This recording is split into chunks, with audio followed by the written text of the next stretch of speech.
আসসালামু আলাইকুম রহমতুল্লাহ। প্রিয় ঢাকা মহানগর উত্তর ঢাকা 17 আসন আমরা উপহার দিতে যাচ্ছি আলহামদুলিল্লাহ আমাদের বিএনপির চেয়ারম্যান জনাব তারেক রহমান স্যারকে নয়া প্রধানমন্ত্রী হিসাবে শপথের অপেক্ষায় শুধু। আলহামদুলিল্লাহ আগামীকাল সারা বাংলাদেশব্যাপী ধানের শীষের বিজয় আসবে ইনশাআল্লাহ। সাথে সাথে ঢাকা 17 আসনের সকল ভোটার নাগরিক বিন্দু সকলকেই বলবো আপনারা আপনাদের মূল্যবান ভোটটি ধানের শীষ প্রতীককে দিন।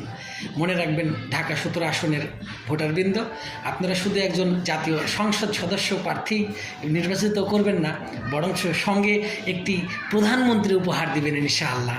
তো এই জন্য বিজয়ের মালা পরার জন্য আগামীকাল সকলকেই আমাদের ধানের শীষকে ভোট দিতে হবে ইনশাআল্লাহ। আমরা সকলেই বিভিন্ন কেন্দ্রগুলোতে অবস্থান করব ইনশাআল্লাহ, যাতে কোনো সহিংসতা, কোনো দুষ্কৃতি, কোনো ধরনের কোনো নাশকতা সৃষ্টি না করতে পারে। আলহামদুলিল্লাহ নাগরিক হিসাবে আমাদের সকলের অধিকার সেগুলোকে প্রতিহিত করার। তো এই জন্য আলহামদুলিল্লাহ প্রিয় ভাষানটেক এবং 17 আসনের এরিয়াতে যত নাগরিক বিন্দু আছে সকলের প্রতি আমার ভালোবাসা ও শ্রদ্ধা। আপনারা সকলেই ধানের শীষ প্রতীককে ভোট দিন এবং ধানের শীষকে জয়যুক্ত করুন। পাশাপাশি সারা বাংলাদেশে ধানের শীষের যে জোয়ার, গণমানুষের যে ধানের শীষের প্রতি ভালোবাসা, সেটা প্রকাশ ঘটবে আর মাত্র রাত শেষ হলেই। আলহামদুলিল্লাহ সেই অপেক্ষায় থাকবো ইনশাআল্লাহ।